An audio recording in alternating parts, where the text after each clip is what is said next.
সম্মানিত সুধী, এতক্ষণ যিনি বক্তব্য দিলেন তিনি আমার সিনিয়র, আমার বড় ভাই। তার বক্তব্যটি অনেক হৃদয়স্পর্শী। হয়তোবা আমি তার মতো করে বক্তব্য দিতে পারবো না, কারণ আমি খুব ছোট মানুষ।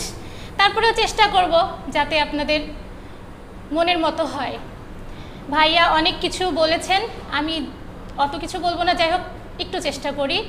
সেটা হচ্ছে যে ভাইয়া বলেছেন যে আমাদের অধিকার নিয়ে অনেক কথা বলে গেছেন, কিন্তু আরও কিছু বিষয় হলো এই যে বিভিন্ন রেডিও, টেলিভিশন, পত্রিকাতে অনেক কিছু দেখা যায় প্রতিবন্ধীদের জন্য বাস, ট্রেন, লঞ্চ, এই সমস্ত জায়গায় আলাদা আসন সংরক্ষণ করা হয়েছে, কিন্তু বাস্তব ক্ষেত্রে দেখা যায় যে সব একই পর্যায়ে। কারণ রিসেন্টলি আমি ঢাকাতে গেলাম, ঢাকাতে যাওয়ার সময় টিকিট কাটতে হবে, সিট ছাড়া যেতে পারবো না। এবার টিকিট না কাটলে সিটও পাবো না, কিন্তু এমন অবস্থা হলো যে সিট একেবারেই নেই। এমতো অবস্থায় কি করব? আমার খুব এমার্জেন্সি ছিল, একটা চাকরির পরীক্ষা ছিল, আমাকে যেতেই হবে, না যেতে পারলে কোনোভাবেই হবে না। এমন একটা পর্যায়ে আমাকে যেতে হলো যে আমাকে খাবারের বগিতে যেতে হলো। আমি একজন প্রতিবন্ধী ব্যক্তি, অথচ আমার জন্য একটা সিট কপালে জুটলো না। কিভাবে আমাদের অধিকার সংরক্ষণ হলো? কিভাবে আমরা আমাদের অধিকার পেলাম?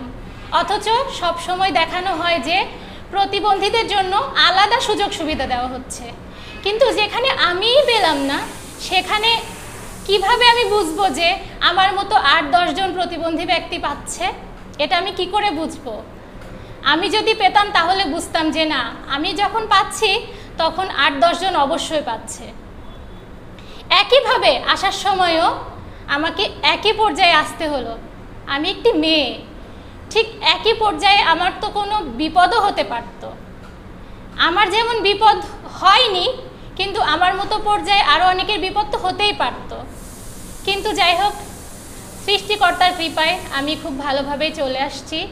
আমাদের মাথায় রাখতে হবে যে আমাদের প্রতিবন্ধীদের জন্য যে বিষয়ে সুযোগ সুবিধাগুলো সরকার কর্তৃক পরিচালিত হচ্ছে বা দেওয়ার কথা আছে, সেই সুযোগগুলো যেন বাস্তবায়িত হয়। আমি না পেলাম, ৮-১০ জন পাক, তাতেও কোনো সমস্যা নেই। কারণ আমাদের প্রতিবন্ধীরা কিন্তু একেবারে পিছিয়ে নেই। বিভিন্ন জন বিভিন্ন দিক থেকে তারা প্রতিষ্ঠিত, লেখাপড়া, কালচারাল সেকশন, সব দিক মিলিয়ে অনেকেই প্রতিষ্ঠিত। শুধুমাত্র কুষ্টিয়াতে নয়, সারা দেশে এবং দেশের বাইরে যারা প্রতিবন্ধী ব্যক্তি আছেন তারা কিন্তু একেবারে পিছিয়ে নেই। হ্যাঁ, কিছু পর্যায়ে হয়তো বা পিছিয়ে আছে যারা তাদের অভিভাবক হয়তো বা অনভিজ্ঞ থাকার কারণে তাদের বাচ্চাদেরকে সময় মতো স্কুলে ভর্তি করতে পারে না। তারা হয়তো বা কিছু হয়তো বা গ্রাম পর্যায়ে অনেকেই আছে অভিভাবকরা অশিক্ষিত থাকে, তারা হয়তো বা তাদের ছেলে মেয়েদেরকে সময় মতো স্কুলে পাঠাতে পারে না, তারা থাকলেও থাকতে পারে। কিন্তু আমার জানা মতে বেশিরভাগ প্রতিবন্ধী ব্যক্তি তাদের নিজেদের পর্যায় থেকে তারা প্রতিষ্ঠিত। আমি কিছু উল্লেখ করতে চাই, যেমন আমাদের কুষ্টিয়া, মানে আমার পড়শি যারা, মানে আমার পার্শ্ববর্তী যারা, আমার একজন শিক্ষক, তিনিও কিন্তু প্রতিবন্ধী, SM টিপু সুলতান। তিনি বাংলাদেশ বেতার এবং টেলিভিশনে কণ্ঠশিল্পী হিসেবে তালিকাভুক্ত। তিনি কুষ্টিয়া সরকারি কলেজ এবং কুষ্টিয়া জেলা শিল্পকলা একাডেমিতে সঙ্গীত শিক্ষক হিসেবে কর্মরত। আরেকজন উল্লেখ না করলেই নয়, আমাদের কুষ্টিয়া জেলা কালচারাল অফিসার মোহাম্মদ সুজন রহমান। তিনি কিন্তু তার দক্ষতার সাথে তার কার্যক্রম পরিচালনা করছেন। একজন সাধারণ মানুষ যেখানে হিমশিম খেয়ে যায়, তিনি কিন্তু একজন প্রতিবন্ধী ব্যক্তি হয়ে তার কার্যক্রম কিন্তু ঠিক সেইভাবেই পরিচালিত করছে। কেউ বুঝতেও পারছে না যে সে একজন প্রতিবন্ধী। আমাদের রাজ্জাক ভাই কিছুক্ষণ আগে কথা বললেন, তার পরিচয় দিয়েছেন। এবার আপনারা কি বলতে পারবেন যে সে একজন প্রতিবন্ধী হিসেবে কোথায় পিছিয়ে আছে? আমার নিজের কথা বলি, আমার নিজের কথাটা একটু পরেই বললাম, কারণ আমি নিজেও কুষ্টিয়া সরকারি বিশ্ববিদ্যালয় কলেজ থেকে অনার্স সহ মাস্টার্স কমপ্লিট করেছি। আর হাই স্কুল বা হায়ার সেকেন্ডারির কথা তো বললামই না, সেগুলো তো করেই আসছি, কারণ যেহেতু প্রথমে অনার্স মাস্টার্স বলেছি সেহেতু তো আর বলার অপেক্ষায় রাখে না।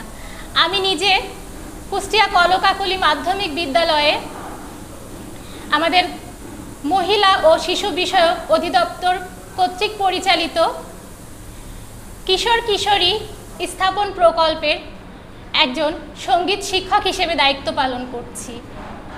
লেখাপড়া করেও আমি সময় মতো একটি সম্মানজনক চাকরি ম্যানেজ করতে পারিনি। তার একটাই কারণ, আমি প্রতিবন্ধী। যখন যেখানেই যাই, সেটা সরকারি নেতৃবৃন্দ হোক বা বেসরকারি পর্যায়ে হোক, যেখানেই যাই শুধু একটা কথাই বলা হয়, তুমি কি চাকরি করবা, তুমি কি চাকরি করতে পারবা। এই যে একটা কটূক্তি, এই কটূক্তি কেন আমরা পাবো, কি জন্য আমরা পাবো? আমরাও তো স্রষ্টার সৃষ্টি বা একজন স্রষ্টার শ্রেষ্ঠ জীব হিসেবে আমরাও তো মানুষ, আমরা কেন এই কটূক্তিগুলো পাবো? আমাদেরকে এটা পাওয়া উচিত, কিন্তু তারপরেও আমরা পাচ্ছি। তাহলে এবার আমরা বলতে পারি কি, মানুষ মানুষের জন্য, জীবন জীবনের জন্য, এই কথাটা কি সত্যি? আমার মনে হয় না, এই কথাটা মনে হয় সত্যি না, শুধুমাত্র মন গড়া একটা কথা। তা না হলে আমাদের কেউ কখনোই বলতে পারতো না যে তুমি কি চাকরি করতে পারবা। আমি কি চাকরি করতে পারবো কি পারবো না আগে তো দেখতে হবে। একজন মন্ত্রী পর্যায়ের কারো কাছে গেলে সে প্রশ্ন করে, তুমি কি করবা, তোমাকে কি চাকরি দেব? আমি নদী পার হলেই সব কিছু ভুলে যাই। এই হলো আমাদের দেশের সরকার ব্যবস্থা। আমি আমাদের মাননীয় প্রধানমন্ত্রীকে একটা কথাই বলতে চাই, আপনি আপনার পিতার যোগ্য উত্তরসূরি। আপনি এই দেশটাকে খুব সুন্দরভাবে পরিচালিত করছেন, আপনি সবটাই এত নিপুণভাবে পরিচালিত করছেন, যার জন্য আপনি নিঃসন্দেহে প্রশংসার দাবিদার। কিন্তু আপনাকে একটা জিনিসই আমি বলবো, যে যে যে প্রকল্পগুলো আপনি বাস্তবায়ন করেছেন, সেই প্রকল্পগুলো সম্পর্কে আপনি একটু খোঁজ খবর রাখবেন, যাতে আপনি বুঝতে পারেন যে আসলেও সেই প্রকল্পগুলো পরিচালিত হচ্ছে কিনা। আপনার এইটুকু সদয় দৃষ্টি আমি প্রার্থনা করছি। আর বিশেষ কিছু বলবো না, একটা কথাই বলবো যে আমাদের প্রতিবন্ধী ব্যক্তিদেরকে অবহেলা নয়, একটু সহানুভূতি দিয়ে দেখুন, তাহলে আমরাও সমাজ, দেশ, রাষ্ট্রের বোঝা নয় সম্পদে পরিণত হব। আমাদের প্রতিবন্ধী ছেলেমেয়েরা বিভিন্ন ক্ষেত্রে গান, কবিতা, উপস্থিত বক্তৃতা সহ বিভিন্ন ক্ষেত্রে দক্ষতা প্রদর্শন করতে পারে। আজ আমি একটু একটু করে, তার খুব বেশি না দেখাতে পারলেও একটু একটু করে দেখাবো, যাতে আপনারা সবাই জানতে পারেন যে হ্যাঁ, প্রতিবন্ধীরা সত্যি সমাজের বোঝা নয়, ওরাও মানুষ, ওরাও চাইলে সব কিছুই করতে পারে। ওদেরকে একটু আমরা কাজে লাগাই, তাহলেই বুঝতে পারবো যে হ্যাঁ, প্রতিবন্ধীরা শুধু প্রতিবন্ধী নয়, এরাও সমাজের বোঝা। ধন্যবাদ আপনাদেরকে।